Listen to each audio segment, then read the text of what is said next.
All right, so we're diving deep into Minecraft Snapshot 25w02a today, Sounds good. pulling straight from the official blog post that came out January 8th, 2025. Hmm. And there's a lot to unpack here. Yeah. We've got ambient additions, new kinds of pigs, a crafting recipe change that could really impact those early game Oh, for strategies, sure. and even a bunch of bug fixes that I know some players are going to be really happy about. Definitely. Yeah, this is a good one. Like, have you ever been walking through a forest and thought, man, I wish some of these leaves would just like fall down around me? Uh-huh. Yeah, actually, I have. Well, now they do. And we've got wildflowers you can use to make dye, and even leaf litter you can burn as fuel. It's really cool how much they're adding to the game without, like, fundamentally changing anything, you know? Yeah, it's all about enhancing what's already there, making Yeah. it feel more dynamic and alive. Exactly. So let's dig into those ambient features first. Okay, sounds good. So now, any leaf block has a chance of spawning falling leaf particle. It's a subtle thing, but it really adds a whole new level of depth to forests. I can imagine. Like, picture this. You're walking through a birch forest, the sunlight's filtering through the leaves, and they're just drifting down around you. Yeah. It's peaceful, it's immersive. It really brings the environment to life, doesn't it? And it's not just about the visuals either, right? No, for sure not. Think about the sound design, too. Oh, yeah. That gentle rustling of leaves underfoot, the wind through the trees, I hadn't even thought of that. has a whole other layer to the experience. Absolutely.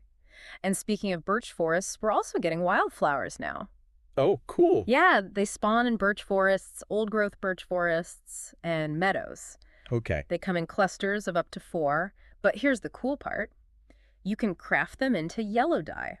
Oh, wow. So now there's another reason to explore those birch forests. Definitely. Yeah. Besides just like, looking at how pretty they are. Exactly, and it's not just a cosmetic thing either. Right. It adds another layer to the game's ecosystem, subtly shifts the way we think about gathering resources. It's all connected.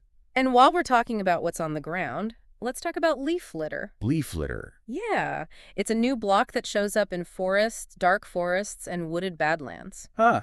Now, you might think it's just there for looks, Yeah. but you can actually smelt it into fuel. Oh, wow. That's cool. So if you're in early game survival exploring a dense forest, suddenly you have a really accessible fuel source Yeah, that could be super useful. right at your feet. It might even change how people think about where to build their first base. Exactly, like the developers are saying, hey, pay attention to your surroundings. Even the stuff you might normally ignore can be valuable. I like that. But okay, moving on to something a little more oink-tastic. Oh, what's that? Pigs are getting a makeover. Ah, what? We've got 3 new variants.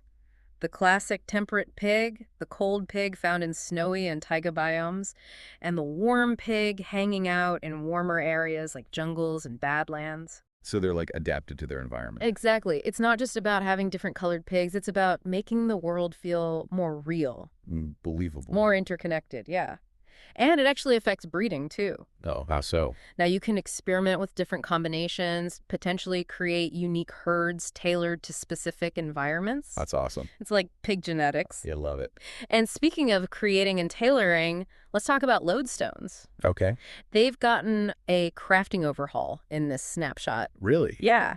Now you can craft one with just 1 iron ingot surrounded by 8 chiseled stone bricks. Oh, wow. That's way easier than before. So much easier, and that could be a game changer, especially in the early game. For sure. Having easier access to Lodestones opens up all sorts of possibilities. Right. Imagine being able to set up a distant outpost early on, knowing you have a reliable way to navigate back. It could completely change those early game strategies. And on top of that, you can now find Lodestones in ruined portals. Oh, so even if you can't craft one right away. You still have a chance to get one early on. That's great. It's like they're encouraging players to explore and venture further out than ever before. I'm excited to see how that plays out. But we're just getting started. This snapshot also brings changes to zombified piglins, hardcore worlds, and even some new stuff for the Garden Awakens mod. Wow, there really is a lot to cover. So let's jump right in. All right, let's do it.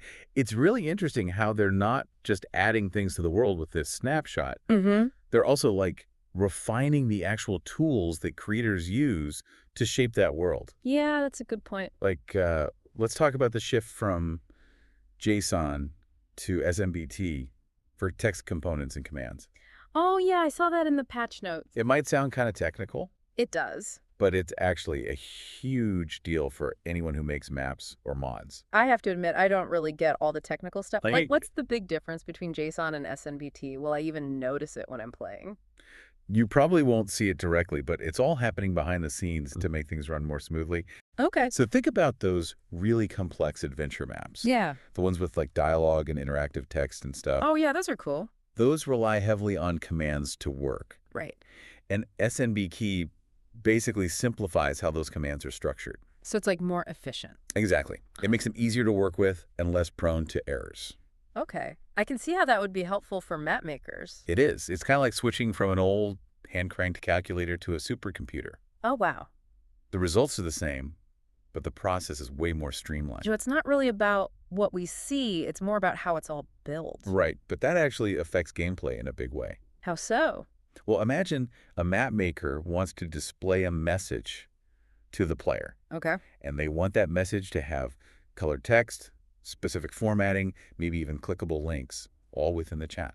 That's a lot to cram into a chat message. It is, and with JSON, it can get really complicated. Yeah, I can imagine. But with SMBT, it becomes much more manageable. It allows for what are called nested tags, which are like containers within containers. Oh, so it's more organized. Exactly. And that makes the code much easier to read and less prone to errors.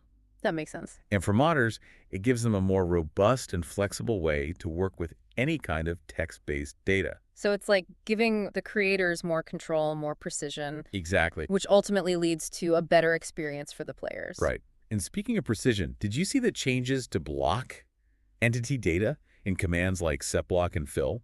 Yeah, I heard those are causing quite a stir in the building community. It's a pretty big deal. So what's the gist of it? It's all about preserving data. Okay. Every block in Minecraft can have extra information attached to it beyond just its type. Right? Like if you have a chest filled with diamonds, Mm-hmm. the diamonds themselves aren't actually part of the chest block. They're not. Nope. They're stored in the chest block entity data. Oh, that's interesting. And before this change, using commands like setBlock or fill could accidentally overwrite that data. Oh, no. So you could lose your diamonds. Exactly.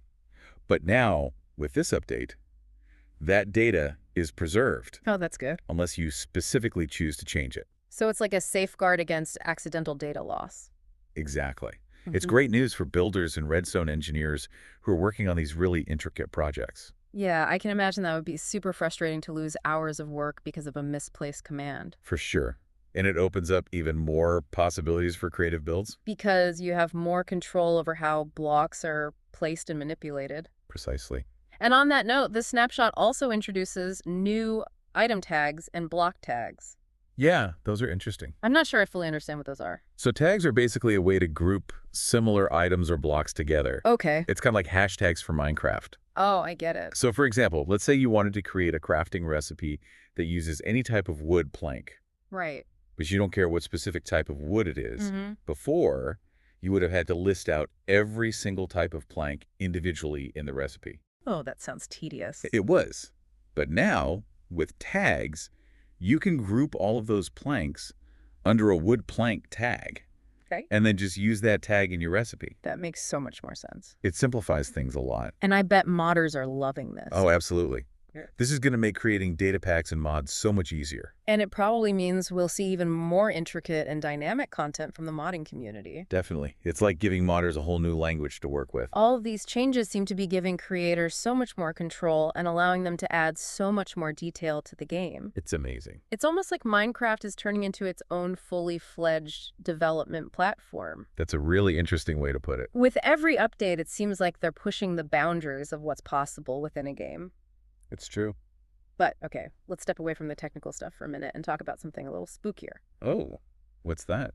The changes to the Garden Awakens mod. Ah, yes, the Pale Garden. That's one of my favorite mods. It's a great one. It adds such a unique atmosphere to Minecraft. It's like stepping into a dark fairy tale. Exactly. So what's new with it in this snapshot? Well, for starters, the Pale Garden itself has actually gotten bigger. Really? Yeah, it's encroaching on areas that used to be part of the Dark Forest. Oh, wow. It almost suggests that the Pale Garden is growing in power somehow. Ooh, that's spooky. Like it's spreading its influence. I can't wait to explore these new areas of the Pale Garden. And get ready for this. What? Woodland mansions can now generate within the Pale Garden. No way. Yeah. Imagine stumbling upon this huge imposing mansion in the middle of this creepy, otherworldly biome. A mansion in the Pale Garden. That sounds like something out of a horror movie. It's such a cool juxtaposition. It makes you wonder who built it and why they would choose that location. That's one of the things I love about The Garden Awakens mod. Mm. It always leaves you with these unanswered questions and mysteries. It definitely sparks the imagination. And that's not all. They've also made some changes to the creakings. Oh, yeah, those things creep me out. But they definitely add to the unsettling vibe of the Pale Garden. Well, now you can actually name creakings using name tags. Okay. And here's the interesting part. Name creakings will now persist throughout the day. Wait, really? Yeah. Even though they'll still be torn down if they stray too far from their heart or get stuck with a player, they won't just disappear when the sun comes up. So they're not just fleeting nighttime terrors anymore. Exactly. Naming them creates this sense of connection. Almost like taming a wild animal. Yeah, kind of like that. It makes you think about their role in the ecosystem, their relationship to the Pale Garden. It adds a whole new layer of depth to their existence. And are there any other changes to the creaking? Yeah, so named creakings will still be resistant to damage, and they can still communicate with their hearts using those particle effects. Okay. And creaking hearts that are placed correctly between logs will have a new dormant texture during the day. So they've become even more integrated into the world. It's like they have their own unique behaviors and interactions now. It makes you wonder if there's more to their story than we realize. The Garden Awakens mod is great at that. Always leaving us wanting more. But I think it's time we shifted gears a bit Okay. and talked about another important aspect of this snapshot, even if it's not quite as glamorous. What's that? Bug fixes. Oh, yeah, those are important too. They might not be as exciting as shiny new features, True. but they're crucial for making sure the game runs smoothly and everyone has a good experience. It's like making sure the engine of a car is running well, even if it's not the prettiest part. Exactly. Bug fixes, they're the silent heroes of any update. Yeah, you don't always see them getting all the attention. But they're the ones working behind the scenes, making sure everything runs smoothly. It's all about that polish, getting rid of those little things that can break the immersion. Yeah, like that annoying bug where you'd get an error message even when a fill air destroy command worked perfectly. Yeah, I remember that one. It was such a small thing, but it always bugged me. Pun intended. Maybe. But it's good to see that they've squashed that one. And there were a few gameplay quirks they addressed too that were causing some debate in the community. Oh yeah, like what? Like how zombified piglins used to drop XP and rare loot even if you didn't kill them yourself. Oh, right. It always felt a bit unfair. Yeah, like you were getting rewarded for something you didn't do. Exactly. Now they behave more like other mobs. You have to actually land the killing blow to get the good stuff. Makes sense. Keeps things balanced. And speaking of fairness, they finally fixed that bug that prevented players from uploading hardcore single-player worlds to Realms. Oh, yeah. I know a lot of hardcore players were disappointed about that. It was a bummer. Because they wanted to share their epic survival stories with the world. Right. Let people see those close calls, the amazing feats of skill. Now they can finally upload those worlds and let others experience their journeys firsthand. It's like sharing a piece of history. A testament to their dedication. It's really cool to see how the developers listen to the feedback and address issues that affect all kinds of players. Yeah, they really do a great job of making sure everyone feels heard. And they didn't just focus on the big issues either. What else did they fix? Oh, all sorts of little things, from boats sinking instantly if there's string on the water surface, Oh, yeah, I remember that one. to the narrator playing at full volume, even when the game volume was muted. It's the little things. It really is. Shows how much they care about the details. It's all about creating the best possible experience for the players. And I think that's what makes Minecraft so special. They're always working to make it better, always listening to the community, It's a constantly evolving game, which keeps people coming back for more. and this snapshot is a perfect example of that. We've got everything from these subtle environmental changes to major technical overhauls. All working together to create a richer and more immersive world.